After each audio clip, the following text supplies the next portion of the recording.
Okay, so you just got back from your second session? Yes. Okay, how's the car feeling? It feels great. The best I did last year was a 244, and already the car's dropped to a 237. So that's about a 7-second drop from last year, which is pretty good. There's still more left in the car, still a little more left in me and in the track temperatures. So hopefully we can get down to like 234, maybe faster. That would be ideal for me. Nice. Yeah, and what kind of cars are you driving against today? In limited class, there's a bunch of monsters out there, Vets, Turbo Hondas, all big aero cars. But they put us in run groups where we're kind of close time-wise. Oh, okay. And so there's still some pretty fast cars out there. I'm sorry, is that going to come all through in the... Yeah, how bad is it? We'll take pauses. Okay. Okay, you want to do that? Yeah, because that's fine. I feel like you didn't hear anything that I said. Yeah. So do we start over? No, we can edit it. Yeah, we're fine. Okay. Yeah. So this is way easier with a GoPro when I'm walking around. Yeah.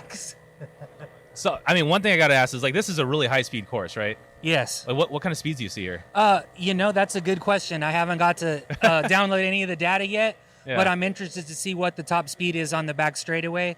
Like I said, I'm getting in the 6th gear and pretty much getting almost all the way close to the rev limiter. So it's pretty fast for old Corolla. Yeah. I mean, how about last year? Do you remember what kind of speeds you hit? I didn't have the same data acquisition that I do this year, so it was all just based off of the speedometer, which probably isn't super accurate, but I'd like to think it's probably in the 130s. Wow. Yeah, no, I can only imagine. That must be terrifying in an old car like this. It is. I think I can hear just about everything in the car, from bearings to brakes to just transmission. No sound deadening. So, yeah, when you get to the end of the straightaway, the resonant buzzing inside of the car is a little bit unnerving, but you're right to the brake zone at that point, and you just cross your fingers. We're looking forward to seeing the footage at the end to see what it's like inside. Yeah. But I can only imagine for right now. Yeah, absolutely. Yeah, hopefully it doesn't drown out the engine sound. But no, it's really fun. The suspension is working fantastic. I don't have anything but good feedback on it. The car is doing what I want it to do. I'm able to push it and turn it really hard, a lot more than I was the last time out. The tires are generating heat, so everything seems to be good. If I can just continue to drop this lap time and run into a wall to where we can make some adjustments and get more out of it, that would be outstanding. So yeah, everything's working great, man. I really appreciate it.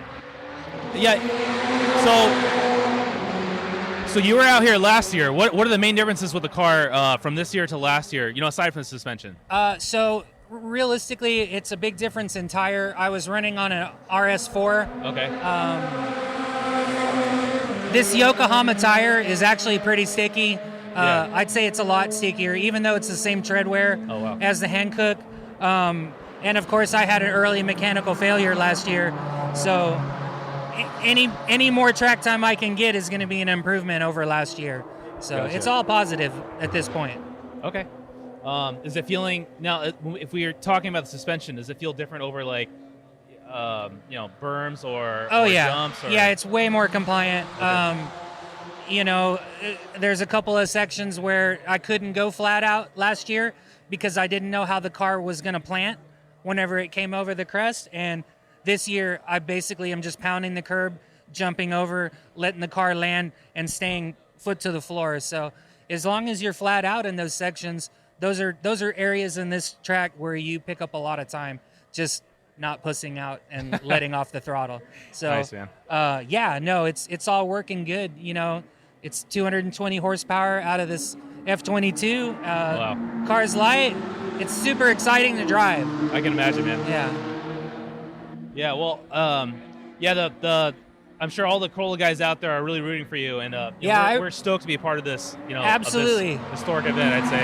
Yeah, and on that note, I really appreciate all the support that I've gotten from the A86 community. Is there anyone you'd like to shout out to? The list would be so huge. You know what I mean? I think I've already, just all the guys that are mainstays in the community. Yourself, John, JSP, Danny Beach now, just all the guys that help with parts on the car, T3. Everybody has had a little something to do with getting me to the point where I am at now. And the fact that they're still following along and interacting with me, it's great. I love it when a Corolla guy comes up and is just stoked because he's like, oh, yes, I love the A86, and I do too. I am guilty of watching old hot version videos and Initial D, and I grew up with Japanese car culture, and to me, I'm living in a hot version video.